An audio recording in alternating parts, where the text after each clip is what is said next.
Right now, we shift focus and our attention to the women's and the men's semifinals on this day in Sochi in curling. And Canada, front and center, prominent on both sides of the equation for the women and the men. Jennifer Jones' team running the table. Perfect record through the round-robin portion, and a good finish, a good kick as well by the Sioux Curling Club's Brad Jacobs, representing Canada on the men's side. To talk about it and who they are facing as their opponents is a guest we had earlier on Olympic Overnight last week. That's Dean Gemmell, the host of the Curling Show podcast, a 2012 U.S. Men's Curling Champion, and covering the curling for NBC Sports. Dean, I guess the first thing out of the gate would be able to say about Jennifer Jones, and in terms of her rank, perfect through the round-robin portion. That obviously gives you the momentum and the confidence, but at the same time, is there any way that you have to guard against not having a letdown going into a semifinal? Yeah, thanks, John. I think you certainly do. I don't think so much it's a letdown. It's that curlers in the past have talked about this game as maybe the most pressure-packed game they face in the Olympics, because if you fail to win here, then you're playing a game to get any medal. And I'm sure for Jennifer and her team, what they're trying to forget about is probably just that perfect 9-0 record, and think about the process here, not the outcome, and try to just imagine, okay, we've got another game to win, and it doesn't really matter that we're 9-0. But it's certainly daunting because the Olympics don't use the page playoff format that you see in Canada. So it's really one shot here now. I mean, they've got to win 2 straight games to get a gold medal, and there's no way in with it like a page 1-2 that they'd be used to in Canada. And her opponent, Eve Muirhead, is no stranger to her, defeating her in the round-robin portion. And I wonder about, in terms of familiarity, sometimes it's the old saying, it can breed contempt, purely from the point of view that these two rinks know each other quite well, be it through mixed tournaments, skins games, bonspiels, those kinds of things. They've been all over the globe and they've played against one another. Is it easy sometime to know your opponent too well in a case like this? Yeah, I mean, well, Jennifer's 10-5 against Eve lifetime, so she has a pretty good record against Eve. I don't know if it's a question of knowing them too well. I think at the level of Olympic curling, there really aren't many secrets. I mean, they all have staffs to talk to them about how players play, and the top teams play a similar style. You sort of know what shot they're going to play when you play against them. Yeah, there's a few exceptions, a few things. Maybe every once in a while you might try to force a player to throw a certain shot because that's not their favorite. But I don't think there's going to be any secrets.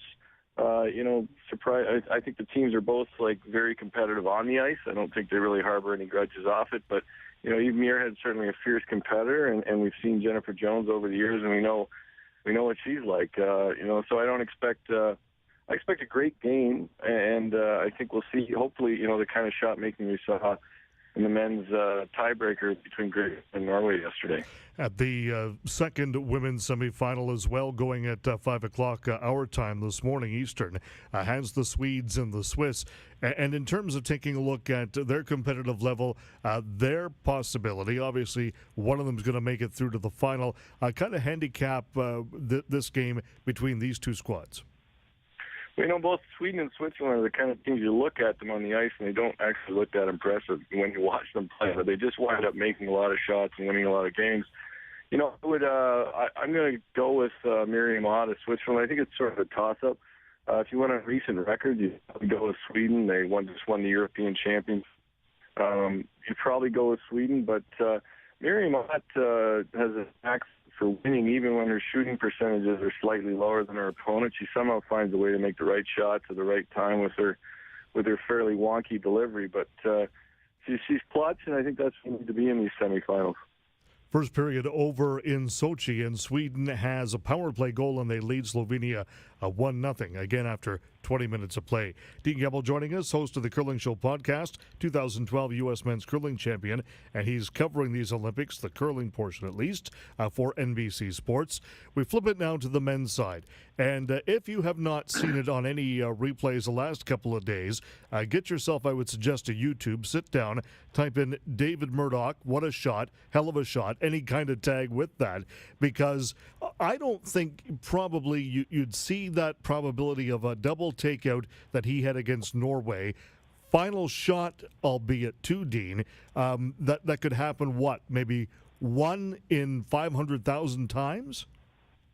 Well, it certainly looks like a tough shot when you consider the moment. I think it is, one of the tougher shots. But, when I spoke to Kevin Martin last night about it, of course, Kevin makes everything in his career, but Kevin said it's a shot that a good hitter makes 7 out of 10 times.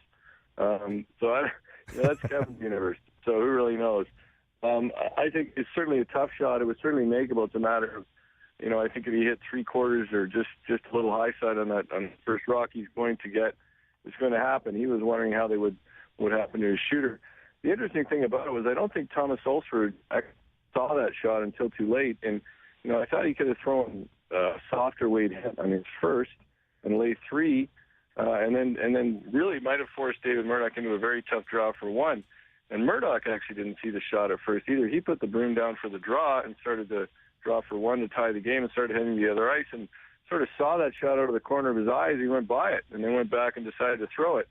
It's certainly a good call to throw it because, if he goes to the extra end without last rock, he's going to lose 75% of the time. So I think it's a good play. It was a smart idea to throw it, and then he made it.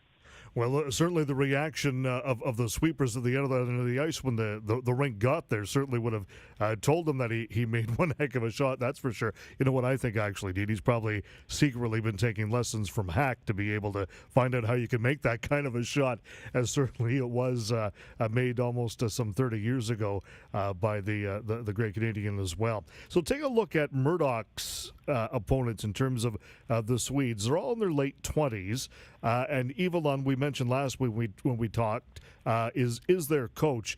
Give us an idea about this kind of a team. Have they been together long in terms of their experience? Yeah, these guys have played together for, I guess before the last Olympics. Right. And they're full-time curlers. Their job is curling. They spend most of the winter in Canada on tour and living here and curling here. I think a couple of them even have Canadian girlfriends, so they're fully into life in Canada. Let's put it that way. Yeah. They're tough. They're the current world champs. I would pick them to win this game. They won the round robin with only 1 loss, so I think going into this they'd be the favorites over Great Britain. Now we move on to Brad Jacobs, and this last week when we talked was the matchup that you thought could be for the gold medal in terms of Canada taking on the Chinese. First of all, let's take a look at China. And, if you haven't paid attention to curling in a few years or a number of years, you'd say, where the heck has China come from? I'll ask the question to you. Where has China's program been able to progress in the last several years to the point where they're able to almost consistently in a number of events, especially on the world stage, get themselves into playoff contention and winning tournaments? Well, yeah, China has all of 300 curlers. So what they have, though, are 4 good men's players and 4 good women's players. And they train those curlers, and they do the same thing as the Swedes, maybe even more aggressively. But they're in Canada for 6 months of the year. They're coached by Canadian Marcel Rock. Yep. And they just, they've developed them they developed good athletes into great curlers in a short amount of time. For Brad Jacobs early on, he looked like he was going to have some trouble kind of finding his way. And then all of a sudden, the light came on. He was able to click, get a number of consecutive games under his belt where it was a run to the finish with lots and lots of wins. Kind of go inside his head for us in terms of, you find in the early going through 4 or 5 draws, you might find yourself either 3-2 or 2-3, and then it just clicks. Is there a certain it to it that allows that to happen?